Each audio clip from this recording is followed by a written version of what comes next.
మిథున రాశి వారికి గ్రహణ కాల సమయంలో ఎలాంటి విధి విధానం పాటించడం వలన దోషం లేకపోయినను ఇంకనూ ఐశ్వర్యం పొందాలో ఈ వీడియోలో సవివరంగా సంపూర్ణంగా తెలుసుకుందాం.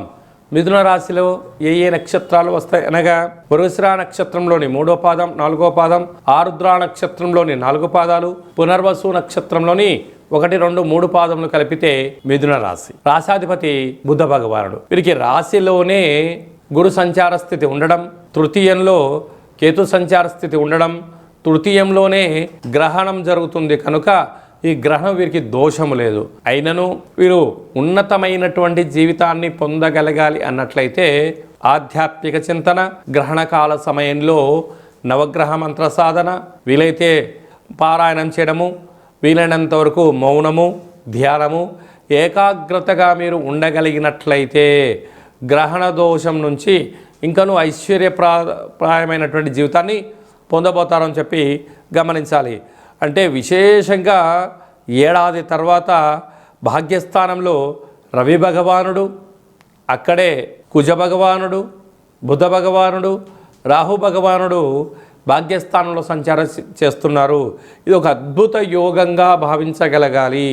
కనుక వివాహ ప్రయత్నం చేసేవారికి ఇది మంచి కాలము.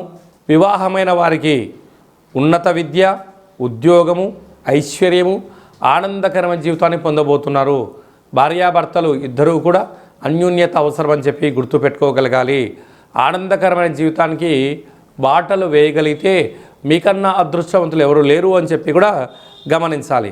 అలాగనే రాజ్యస్థానంలో శుక్ర భగవానుడు, శని భగవానుడు సంచార స్థితిలో ఉండడం వలన వృత్తులలో, ఉద్యోగాలలో, వ్యాపారాల్లో మీరు క్రమశిక్షణగా ఉన్నంతకాలము, మీరు కష్టపడి పనిచేస్తున్నంత వరకు మీకు తిరుగులేదు అని చెప్పి గమనించగలగాలి.